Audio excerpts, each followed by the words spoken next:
Hello, welcome back to Press TV's live coverage of the terrorist attacks that have happened in Paris. Well, joining us for the analytical part of this live coverage, we have KEEFE, former U.S. Marine, who joins us in the studios here in the capital, Tehran, and Rodney Martin, who's a former U.S. congressional staffer, who joins us from L.A., Los Angeles. Thank you, gentlemen. KEEFE, I'll start with you.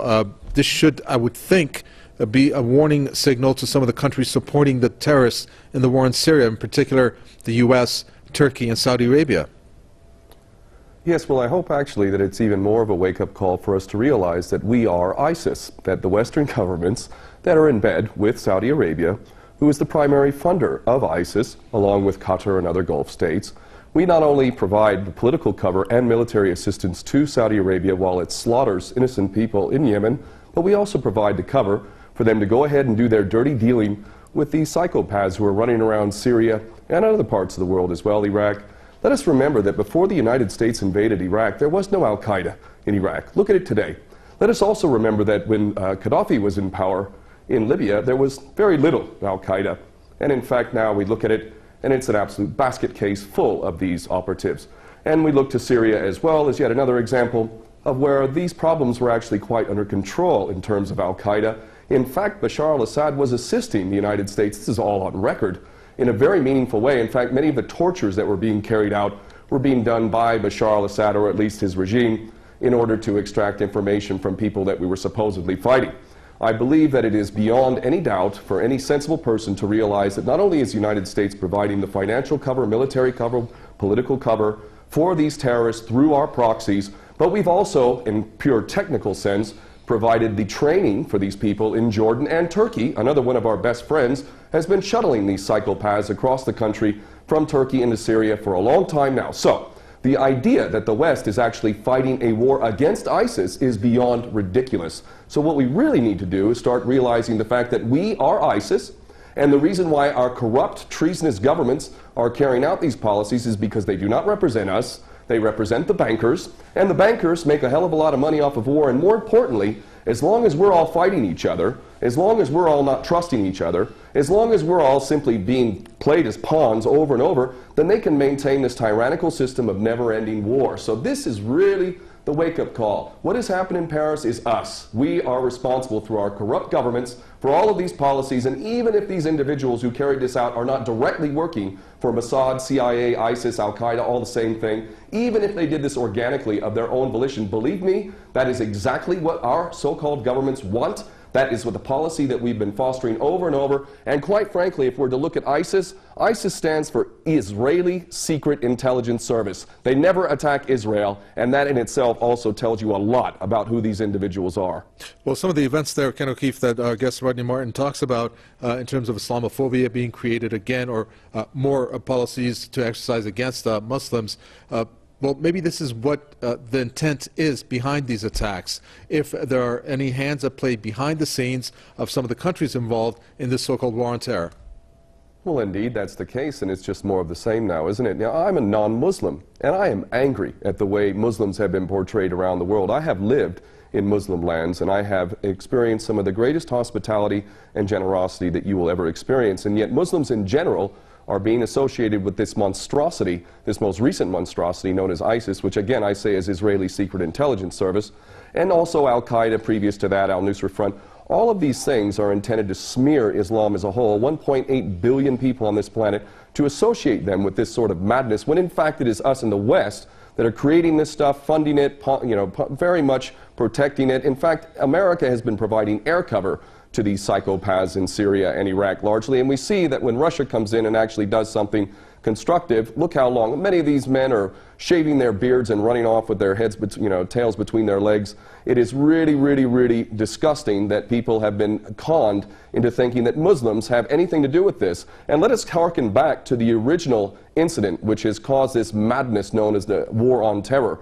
The so-called 19 hijackers and Osama bin Laden is one of the greatest fairy stories ever created. The idea that this man in a cave in Afghanistan on dialysis was masterminding this incredible operation in the United States with 19 so-called hijackers wielding box cutters Mohammed Atta among them, snorting cocaine and hanging out with strippers in Florida, that these people are responsible for this event in defiance of the greatest military machine in the history of mankind, never mind all of the evidence that's come forward that makes the official version of 9/11 beyond ridiculous. Muslims did not carry out 9/11. In fact, those who blame the Muslims, primarily the Jewish supremacist Zionist-controlled media of America and the government which is controlled by these Jewish supremacist Zionists in America, all of them parrot the same ridiculous, tired old line that Muslims are responsible. And this is an agenda which is intended to create a clash of civilizations. And if we are smart as people, we're going to see the agenda for what it is, and we're going to realize that those who are collaborating in this agenda need to be held to account for literal war crimes and crimes against humanity. And I'm including in that not just the politicians in the military, but those in the media who have perpetuated these lies, because there is no way that they could possibly believe this nonsense. These people have literally sold their soul to the service of the devil. This piece of breaking news that's at the bottom of the screen, Ken O'Keefe, that states, it's a message from Assad to Hollande. France suffered on Friday the brutality of terrorism that that has plagued Syria for more than 5 years. That's quite telling in terms of what Syria has experienced. Your reaction to that statement? Yes, it is truly incredible that we listen to anyone, whether it's Francois Hollande or Obama or any of these other puppets, as if anything they says has any merit whatsoever. There is no moral authority at all in the West. When these people get up, they are an embarrassment to all of us who have a functioning brain and a heart. These people are traitors, whether they come from France or whether they come from Britain or America. And everything they say is to be taken as complete and total rubbish. The idea that France and the West is not directly responsible for the mayhem that has been occurring in Syria is again beyond ridiculous. We know for a fact how we've been supposedly funding and supporting the moderate rebels. There is no such thing. Even recently, a U.S. general admitting that there may be 4 or 5 of these people in Syria.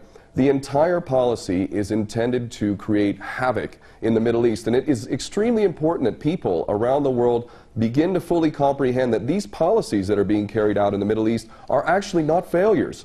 I'm getting sick of hearing so-called experts talking about geopolitics and how America is failing to learn from its mistakes and all of this nonsense. These are not mistakes.